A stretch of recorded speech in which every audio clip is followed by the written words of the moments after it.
का समय में अंतर है। पहले लोग बाद में भुगतते थे, आज के समय में तो लोग हाथ की हाथ भुगतते हैं।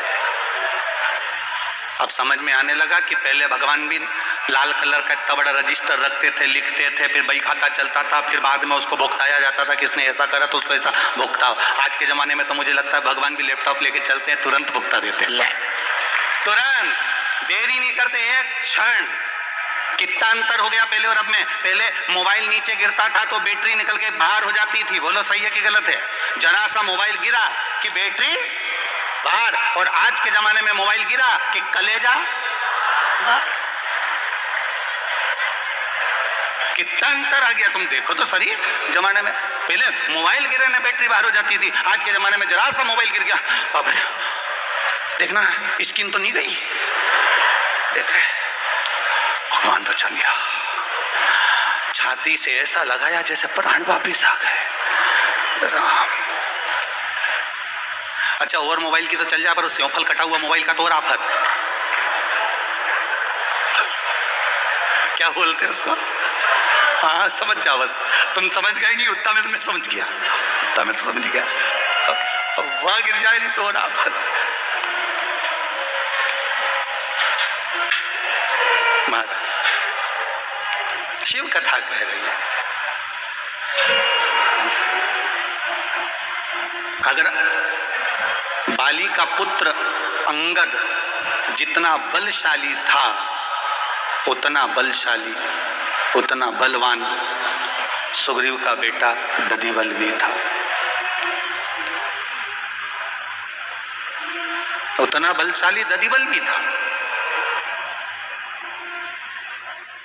पर दधिबल परम भगवदीय वैष्णव था, इसलिए थोड़ा शांत था, थोड़ा मौन था,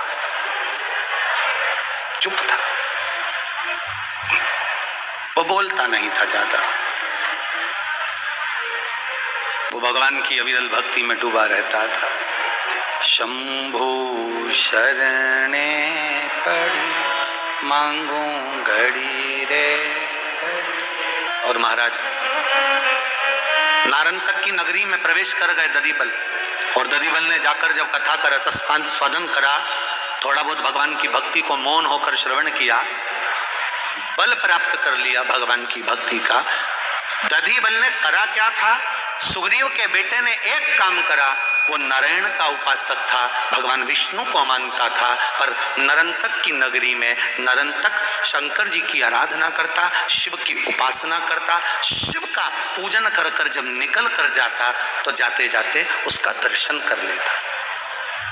अभी कथा में कहा था, आप अगर मंदिर भी नहीं जा सकते, मंदिर के शिखर का दर्शन भी नहीं कर सकते, आप भगवान को जल भी नहीं चढ़ा सकते, बेलपत्र भी नहीं चढ़ा सकते, तो जो शंकर जी के मंदिर से निकल कर आ रहा हो, जो शिव मंदिर से निकल कर जा रहा हो, जो शंकर जी के ऊपर जल चढ़ा कर जा रहा हो, शंकर का दर्शन कर कर जा रहा हो, आप उसका भी दर्शन कर लोगे तो भी जीवन का सब कार्य सफल हो सकता है। महाराज उसका भी दर्शन कर लिया तो हमारा जीवन सार्थक।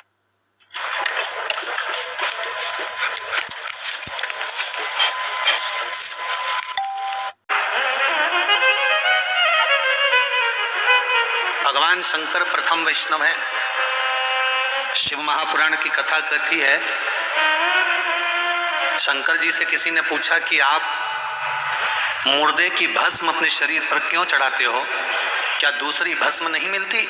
शंकर भगवान कहते हैं, ये मुर्दे की भस्म इसलिए चढ़ाता हूं कि जब लोग मुर्दे को लेकर आते हैं तो राम नाम सत्य बोलते हुए आते हैं। ये जो मरा हुआ पड़ा है, जो शरीर अर्थी पर पड़ा हुआ है, ये मरने के बाद भी राम का नाम दुनिया के लोगों से निकलवा रहा है, इसलिए ये पूजनीय है, इसलिए मैं ये भस्म को चढ़ा रहा हूं।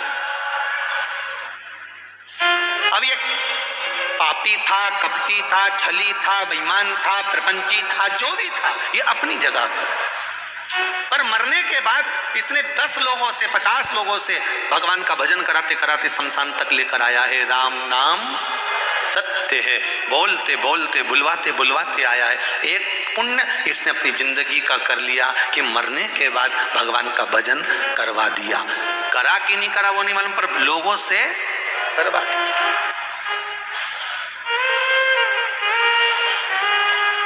कितना विचित्र शरीर है, जरा विचार करिएगा।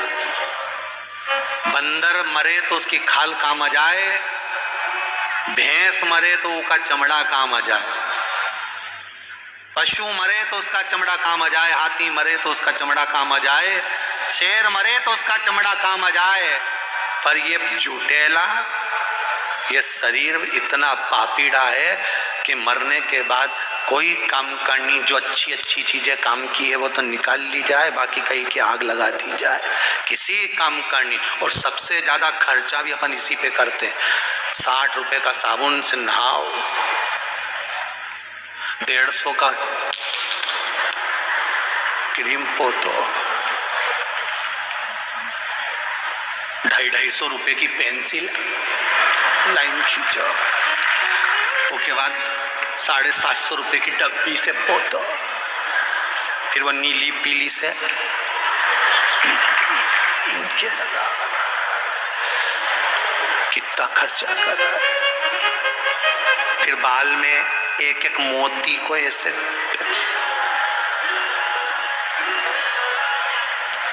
कितना खर्चा करा है शरीर पे। फिर वो साड़ी पटली, पति से बोली जरा नीचे से खींचना, बापड़ा उसके चरणों में बैठ के ऐसे खींच रहा जैसे लक्ष्मी जी की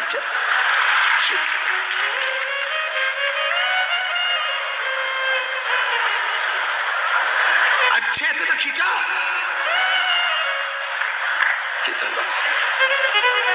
पीछे से देखो, पीछे से। और मेरी सैंडल उठा के लाओ, मैं ऊपर चढ़ के देख लूं नीचे तो बापड़ा बेचारा सैंडल के ऐसे ला रहा जैसे भरत जी राम जी की खड़ाऊ ला रहा है। लादी पहन ले, ऊपर चढ़ के फिर अब देखो जरा नीचे है नहीं, हाँ अब के माला कस दो, थोड़ी मारी गिरी जाएगी। अब उसका मन करे पूरे गला नहीं तो था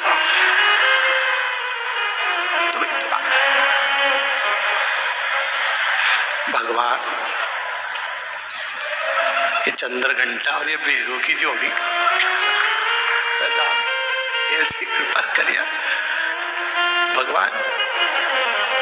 अब बोले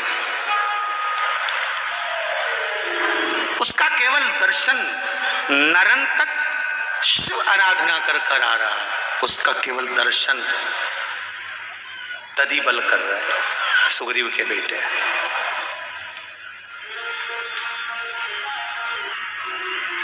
देखिए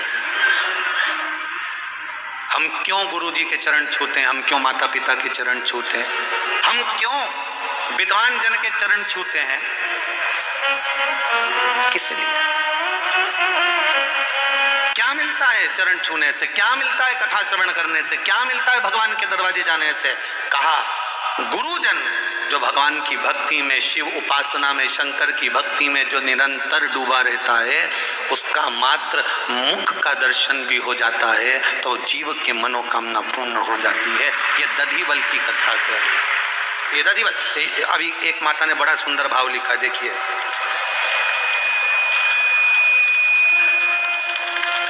कोई भाई ने लिखा है, रामेश्वर जी राठौड़ हैं, कोई कहीं बैठे हों तो हाथ उठाएंगे, आप ही हैं, दोनों हाथ हिलाएंगे एक बार,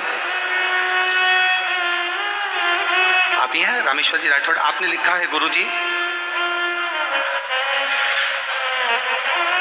मेरे छोटे भाई की किडनी डॉक्टर ने खराब बता दी थी, ये लिखा है ना आपने। उनको बॉम्बे हॉस्पिटल इंदौर में भर्ती किया गया, डॉक्टर ने कह दिया किडनियां गड़बड़ हो गई हैं, किसी काम की नहीं है। तभी मेरे पुत्र ने टीवी के माध्यम से शिव महापुराण की कथा सुनी है, उसने एक उपाय निकाला और वो उपाय रुद्राक्ष के पानी का था, जिसको करना प्रारंभ